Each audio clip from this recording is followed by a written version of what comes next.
para hablar de vivienda y de otros asuntos. Hoy nos acompaña en el plató de Buenos Días Canarias Pablo Rodríguez, que es el consejero de Obras Públicas, Vivienda y Movilidad. Muchas gracias, buenos días. Buen día. Un placer, buenos días. Bueno, encantado de estar aquí. Empezamos, si le parece, hablando de las viviendas, esas licitaciones que se ponen en marcha y que ya parece que poco a poco hay más vivienda en el mercado, que es una de las grandes demandas de los ciudadanos, ¿no? Sin duda, estamos ante el mayor desafío que tiene Canarias, que además no es un asunto exclusivo de Canarias, como la vivienda es un problema en el conjunto del Estado, en el conjunto de Europa, me atrevería a decir que es un problema global, pero es verdad que en Canarias en estos 2 últimos años hemos hecho muchos esfuerzos para dar respuesta a esta emergencia habitacional, por un lado construyendo vivienda pública como nunca antes. Hemos iniciado la construcción de más de 2.000 viviendas públicas en todas las islas, por lo tanto es un esfuerzo muy importante de más de 300 millones de euros, pero es que además hemos cambiado y modificado prácticamente todas las reglas, todas las normas que tienen que ver con la vivienda, tratando de que este problema, que no es coyuntural, sino que es estructural, pues tenga también respuesta no solo al corto plazo, sino al medio y al largo plazo. En definitiva, que la gente que vive en Canarias pueda tener la posibilidad de tener un hogar en el archipiélago, y eso es el principal objetivo, el principal desafío que afrontamos desde el Gobierno de Canarias, desde la Consejería de Obras Públicas y Vivienda y Movilidad. Usted siempre ha dicho que no hay una varita mágica para solucionar el problema de la vivienda. Crecemos en cuestión de población a un ritmo de 20-25.000 personas nuevos residentes aquí en nuestro archipiélago. Claro, el ritmo de construcción de vivienda que se necesita y viendo la cantidad de gente que cada vez vivimos más en Canarias, no sé cuáles son las previsiones para 2026. ¿Se podrá hacer algo que la gente luego lo note? Sí, efectivamente. El déficit de viviendas, del déficit de oferta de vivienda es muy amplio, ¿no? Es decir, en el año 2008 construíamos o producíamos vivienda en Canarias hasta 35.000 viviendas al año. La población en ese momento estaba mucho más estancada. Lo cierto es que en los últimos años hemos crecido mucho en población y en cambio la producción de vivienda no ha llegado a unas 1.000 viviendas al año, me refiero en la última década prácticamente. En el año 24 incrementamos el número de vivienda, de construcción de vivienda en 4.000, esto es sector público y sector privado. En el año 2025, que acaba de terminar, hemos superado las 5.000 viviendas. Sigue siendo insuficiente, pero es verdad que hay un cambio de tendencia muy importante en la construcción y producción de vivienda. Nunca vamos a llegar a las 35.000 viviendas que se construyeron en el 2008, pero desde luego estamos en el camino de intentar dar por fin una oferta adecuada a la demanda tan importante de viviendas que existen. ¿Pero qué hay que hacer? ¿Qué tienen que hacer los ayuntamientos? ¿Poner, por ejemplo, más suelo, agilizar las licencias? Bueno, tienen que hacer de todo, como tenemos que hacer de todos nosotros.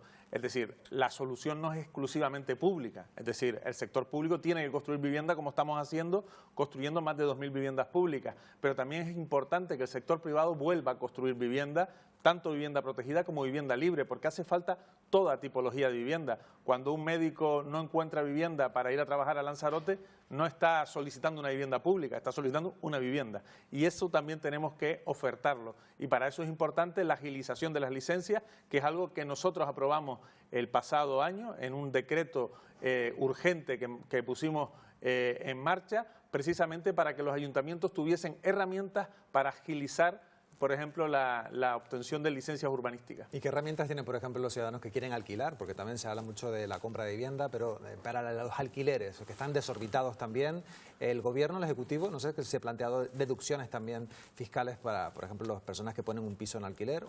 Los hemos puesto en marcha en este presupuesto, este año 2026, existen deducciones fiscales, también existieron en el año 2025 para los propietarios de viviendas que pongan su vivienda en régimen de alquiler, que la tengan cerrada o la tengan con otro uso y la pongan en régimen de alquiler, tendrán una deducción en la IRPF de hasta 1.200 euros. Por lo tanto, estamos movilizando, como digo, todas las herramientas, todos los instrumentos para ser atractivos. Somos plenamente conscientes que tenemos que incrementar la oferta, es importante también darle seguridad jurídica a esos propietarios, también estamos buscando fórmulas para darles esa seguridad jurídica y, por tanto, que al final tengamos muchas más viviendas en alquiler. Hace 4 años, 5 años, había un 40% más de oferta de viviendas en alquiler que lo que hay ahora. Lo podemos observar en cualquier portal inmobiliario, en donde antes encontrábamos en Santa Cruz de Tenerife, en Las Palmas de Gran Canaria, un número importante de viviendas en régimen de alquiler, y hoy eso se ha reducido de manera exponencial. Un apunte más sobre vivienda. Miramos a Europa porque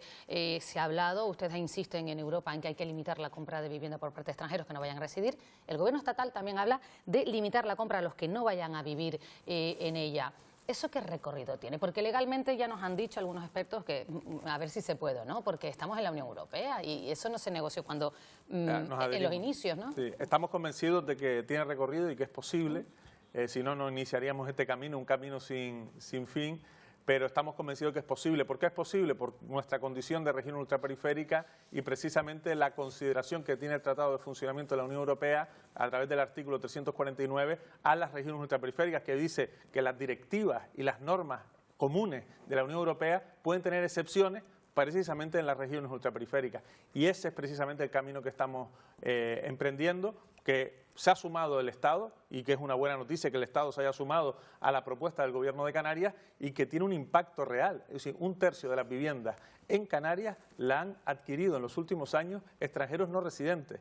Es decir, personas que no viven en Canarias, que la compran prácticamente como negocio. Y eso creo que es fundamental. Hay dos cuestiones que son estructurales, que nosotros hemos tratado de cambiar. Una es esta y la otra es que las adjudicaciones de las viviendas públicas no sean por un sorteo, sino sean precisamente poniendo en valor parámetros sociales y económicos y sobre todo priorizando a los que ya vivimos aquí, es decir, a los que residen de los últimos 10 años al menos en Canarias, es decir, que las viviendas sean para la gente de Canarias, ¿no? Sí, la situación personal de cada una de las personas que la solicita. El tiempo pasa, pero queremos hablarle también de obras públicas. Las carreteras son numerosas. Usted ha dicho, por ejemplo, que la Gran Canaria 1 ahora se enfrenta en la obra más importante de los próximos 10 años. También muy contento, le hemos visto en declaraciones con lo que ha sucedido en La Palma. Hoy también vemos esa luz verde para el tercer carril desde San Isidro a Oroteanda, que sale publicado en prensa.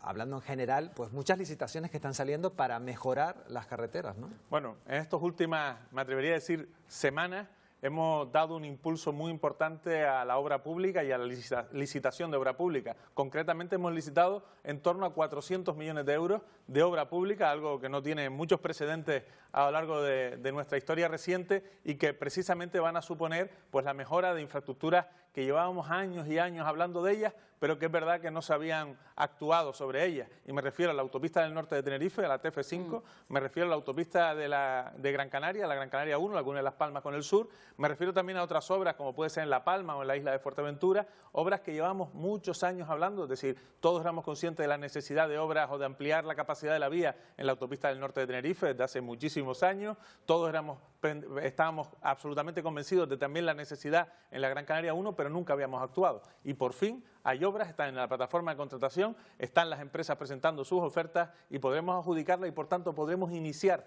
obras en las principales autopistas de Canarias este mismo año. Yo creo que eso va a ser desde luego un paso fundamental en mejorar la capacidad de la vía. A eso se le suman otras medidas como el transporte público, la guagua gratis, también el proyecto que hemos presentado recientemente con la DGT de grúas express en las dos islas capitalinas, es decir, en la calle de Tenerife. Precisamente por eso ese proyecto piloto, ¿en qué consiste? Porque hemos visto unas grúas que van a estar en las autopistas precisamente para agilizar los tiempos, ¿no? Pero van a estar en los principales puntos calientes de las principales autopistas para tratar de retirar los vehículos que sucede un accidente, cuando sucede un accidente y que esos vehículos pues no ocupen la vía durante 1 o 2 horas como ha pasado. Muchas veces tenemos retenciones porque no se retira un vehículo después de un accidente. Esa retención express, esa retirada express, lo que va a provocar es tratar de garantizar una mayor fluidez en la vía. Insisto, estamos a través de distintas medidas, con el trabajo también de los cabildos insulares de Tenerife y de Gran Canaria, también con el trabajo y la cooperación de las universidades. Las dos universidades han firmado convenios también para escalonar sus horarios y, por tanto, ayudar y ser parte de la solución del problema de la movilidad. En definitiva, hay una gran conciencia que antes no existía y que hoy podemos decir que sí existe. Que la movilidad es desde luego muy importante, lo sufrimos a diario todas las islas, principalmente las islas más pobladas, y queríamos preguntar, pues ya para terminar, si considera que hay alguna forma de mejorar esa movilidad, pues están haciendo acciones, por ejemplo, ese horario escalonado en las universidades públicas. No hay una sola solución, como bien hemos dicho, hay muchas soluciones, hay que intentar, al final el acuerdo con la universidad ayuda, hay que también tratar de acuerdos con los parques empresariales, con las zonas industriales, hay que buscar en definitiva muchas medidas. Creo que a largo y medio plazo tenemos que apostar por los trenes, tanto en Tenerife como en Gran Canaria. Hemos dado pasos importantes también. El año pasado firmamos por primera vez un convenio, un protocolo con el Estado para garantizar la financiación de esos trenes de cara a los próximos años. En definitiva, creo que hay que hacer muchas cosas. No hay tiempo, porque al final, efectivamente, la gente le afecta de manera directa a la ciudadanía las retenciones, la falta de fluidez en las principales vías. Al final son tiempo de vida que pierden y por eso nosotros estamos, insisto, muy concienciados con obra pública, con medidas de movilidad, con la apuesta también, que insisto siempre, por el transporte público colectivo, por las guaguas. Creo que hemos incrementado el número de usuarios en un 40% en los últimos años. Es un dato absolutamente excepcional y tenemos que seguir teniendo más guaguas, mejorando la capacidad de las guaguas, mejorando cada vez la comodidad de las mismas y, por tanto, siguiendo apostando por el transporte público colectivo. Muy bien, pues Pablo Rodríguez, consejero de Obras Públicas, Vivienda, Movilidad, gracias por venir hoy al Buenos Días Canarias. Gracias a ustedes, un placer. Buenos días.